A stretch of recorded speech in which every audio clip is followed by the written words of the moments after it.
So anyway, thanks for joining us today. We're talking about alternative investments, DSTs, Delaware Statutory Trusts, per se. It's a very popular topic in my world, the 1031 exchange of late. Just to know the impact of my industry, my space. Over the years, I've been doing 1031s for over 20 years. And 15 years ago, the word DSTs didn't really come to play because our clients were younger. They were still in the game. They're still making things happen. But of late, our clients are getting a little older, and it's getting a little more popular of a topic. To give you an example, 15 years ago, 1 out of every 45 exchanges would say to me, Doug, I'm looking for something different. I'm thinking about throttling back. I'm going to have leftover money from this exchange. What can I use? What can I buy with that? I don't want to buy another property. It's not enough. Something different. I'm doing something different. But today, it's not 1 out of every 45. It's 1 out of every 12. It's going to be 1 out of every 10. It's going to be 1 out of every 8 very soon because my clients are getting older and they're looking for alternative solutions. So we're happy to have Bryson Blackwell, my son, with us today, who specializes in this space. He and his firm, this is what they specialize in, is the alternative space, basically saying, what's out there for me different? I mean, I love real estate. I'm doing a 1031 exchange, but I just really, I'm honest. I'm thinking about throttling back. I want to do something different. Mm-hmm. So what I simply say to them, look, if you could do with the money what you want with no tax liability at all, tell me first what that would be, and let's see if we can't find you a place to go. And I could stop doing that now because we found your firm. So maybe if you can explain a little bit of what you do, sure, and how you come into this world of 1031 exchange. And by the way, he's heard about 1031 exchange well his entire life. He's been with me the entire time, obviously, and he's very good at understanding 1031s. But he's taken this one step further to be able to say he understands what we do, but he's not a 1031 exchange qualified intermediary. He provides the replacement properties as turnkey solutions to our clients. And so thanks for joining me today. Kind of explain who you are, what you do, and we'll go from there. Yeah, thank you for having me. Pretty self-explanatory there. I have been lucky to work with Doug in my young career that I've had. But to his point, I've been listening to 45 days, 180 days for a lot longer than I probably want, but it's led me to where we are today, and it's been a great journey. And anyone that's been listening, that's worked with Doug, and the knowledge he has, knows, and probably could appreciate how grateful and how awesome it has been to learn from him. So I've been in the industry now for about 4 years coming up. And along that whole time, Doug and I have been running together, which has been a blast. And, my role, if you will, is consulting and advising clients on how to perform a Delaware Statutory Trust investment, pairing it with a 1031 exchange. That's kind of been the focus for the past 3.5, 4 years. And it's been great. We've worked with clients all over the country that all have different situations. So to your point of looking at what else is out there, how else can we approach this? We've seen quite a bit in our days so far, and I expect to see even more as we continue to grow and make new relationships. But yeah, from a firm level, our firm's called Wealth Strategies Advisory Group, and we've done quite a bit in different strategies. My focus is the 1031 DST investment strategy, so a lot of my education is based around that, but we do a lot of different alternative investing strategies that have different tax benefits alongside, just quality and cool investment strategies that I've come across. So a little bit about me. And well, you referenced your firm, so a little bit about your firm. They've been around a little while, I think, longer than both of us in the business. They have 25 years plus, I believe. Yep. And they have a wealth of people there at your firm, at your fingertips, too. So. Yep. Yeah, the firm was founded by a gentleman named Vince Annable, and he's been in the industry for over 40 years. And his son, Robert, has taken over as president early last year. So I'm lucky enough to get in and start working with those guys to where, a lot of the access and ability that we have at our firm is very extensive. And, a lot of clients that come through the door, each one's different. Each one's looking for something specific to their needs, and things like DSTs and other strategies, we're able to meet those needs for them. So let's start off here. Talk a little bit about the DST. What qualifies? Who's it for? Let's start there. Yeah. So a lot of people always ask me, what's the minimum, or what do I need to do to even be able to go into this investment? And really, the biggest thing that we look at is and the biggest requirement is if they are an accredited investor. By definition, an accredited investor is an individual who has a net worth of $1 million minimum, excluding your primary residence. So this is an individual who may have some rental properties, has a nice retirement account, has some cash in the bank, and just different assets that equate to $1 million. Cash value life insurance, 401ks, all kinds of all that good stuff. Gotcha. It could also be met through an income level, $200,000 if you're single, making that this expecting in the year that you're investing, and I've made that the past 2 years. If you're married, it's $300,000. So when we're talking about qualifications or people that it makes sense for, they have to be accredited. That is not a rule that our firm has set in place. That is a security law, that is a FINRA law that was set in place for these sorts of investments called Reg D private placements. So that's something we have to follow as a guideline. So you are securities licensed working with FINRA. So that's the regulation. That is your watchdog. Yeah. I mean, our firm, we're a wealth management firm, and so we're all securities licensed. Most of the strategies we deploy when we're talking about tax mitigation and tax deferral are involved in the securities industry. So we're very heavily regulated, as anyone who's been and to your point also, being a 1031 qualified intermediary, our firm, we can't offer this to you and be compensated, obviously, because to be qualified as your intermediary, we cannot do anything else with you but provide this 1031 service. So my whole career, I've relied on people like Bryson and firms like Bryson's to help our clients go through that process. I would love to do it, but I'm not allowed to do it. So we find qualified people to work with. Yeah. So thanks for being here. And vice versa, we're not a qualified intermediary, so just having the ability to cover all ground just through our relationship alone is super valuable. And super. Our clients, I think a lot of clients really have appreciated it. They really, really have. So there is no yin and yang. There's one. So it's been good. Exactly. So back to, we're talking about Delaware statutory trusts. My client comes to me and says, I have leftover money from the exchange, or they're saying, I'm just looking for something completely different, conservative. Who was your perfect client? What are you looking for? Yeah, so the DST is going to make sense for the client that's getting in that point in their investing career where they are ready to take their foot off the gas. They're ready to retire, maybe not deal with tenants as much or all the maintenance and expenses that comes along with real estate. They're looking at that next chapter of their life. Or maybe they can't find qualified replacement property that makes sense. Yeah, especially in today's market with the massive and significant growth we've seen. Our clients are there. They made it. Now how do I keep it? I don't need to make any more. I've got it. How do I keep it, make income from it, and get it to my family? That's what they're asking me. Exactly. Yeah, and I had a conversation this morning with someone who they're going out looking for property, and they're being faced with the harsh reality that the market's changed since the last time they had gone through that carousel, and now they're calling wondering, it's twofold for them. It's the market is hard to find property that they want that's quality at the price they may be in.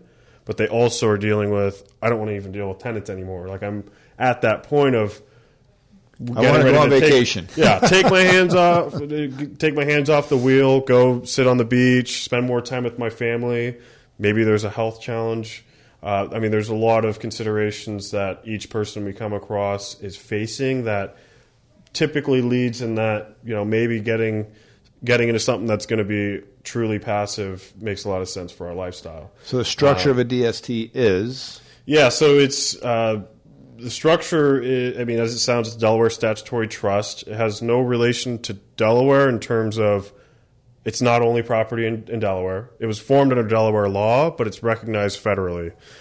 So what a DST is you're fractionally owning a piece of real estate, commercial real estate, and using 1031 exchange proceeds for it. So it's a pure real estate play. It's not going into private equity or joint venture or into stocks. This is a fractional ownership of real estate. I don't have to do a 1031 though. No, you can invest with cash. If there was an investor who just loved the idea of a Delaware statutory trust and wanted access to that kind of quality of real estate, you can go in with cash. But I'd say about 90% of the clients we're talking to where that comes up in conversation, they're doing a 1031 exchange. Right. Because through the same relationships we have within that industry that are doing DST investments, they also have some other cool, development or pure acquisition funds that may make sense. And a point to my book of business, doing this for so long, the DSTs kind of became popular around 2009. I started hearing about it on my book of business, and they were telling me what it was all about, and I was learning about it just like everybody else. But they said they go full cycle on their own, and I said, great, let's see how it works out. And I mean, what you want to buy. Surely enough, about 4 to 5 years later, in 2014 and 15, I started seeing those clients coming back to me. These assets were sold. What was really unique about it, though, most, if not all of them, when they came out of a DST, they went 1031 back into one because it worked. It did what it's supposed to do, and it was a very positive environment, asset class for them to be in. So to speak to that, it made sense that I continue talking about it. And it's ever just became getting more and more popular because of that. And other challenges come into play, but also it's been a situation working with advisors as I learned about this. There are differences in the sponsors that provide these asset classes to clients. Yep. And I'm very happy your firm does the due diligence it does on the sponsors that you offer because that's important. It's that they don't fall apart. So, but this has been a very positive experience for our investors. Good. Yeah, no, when we look at sponsors and are doing due diligence on them, I mean, at the end of the day, you're really having to know and understand who are the people and the principals that are calling the shots, that are managing not only the investment and the real estate, but also the company itself. So there's strict and a long laundry list of due diligence that happens with all the firms that we recommend to our clients and work with. But even at that level, just the experience I personally have, but also through the principals at my firm, the relationships they have with these folks that are managing these sponsors and we're doing the day-to-day, we have direct lines to all of them. So it goes through that process to make sure that when we're recommending it to a client, if there was a higher need or question that needs to get answered, we have direct access, but still leaning on their track record and how they're structured. So I come in and buy a Delaware statutory trust, a commercial building, an apartment complex, some storage units, something, an asset of some real estate for investment, and it's working fine, but something happens to me. I just, it wasn't my choice. My time comes. Will this asset, as it goes to my estate, will it receive the same estate benefits as if I owned a regular piece of real estate, like a house or a duplex or shopping center? Would it get the step up in basis? Yep. So it still qualifies for step up in cost basis, which is that's a question that gets asked almost every conversation we have, given the clients we're talking to are, at the wealth preservation stage, biggest thing that they are now, or one of the biggest things that they're now considering is making sure their estate is taken care of for their children, for their heirs, for whoever's in their estate.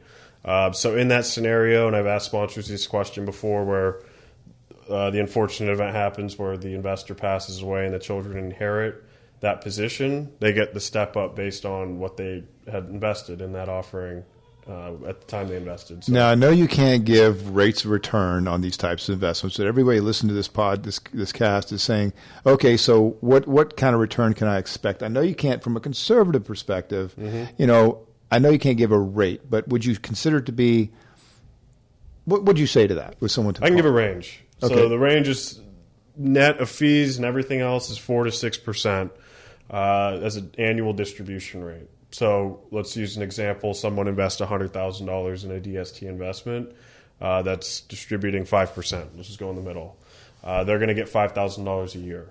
So, in terms of real estate investing, that's pretty on par with what some of the larger commercial assets out there are trading at in terms of cap rates.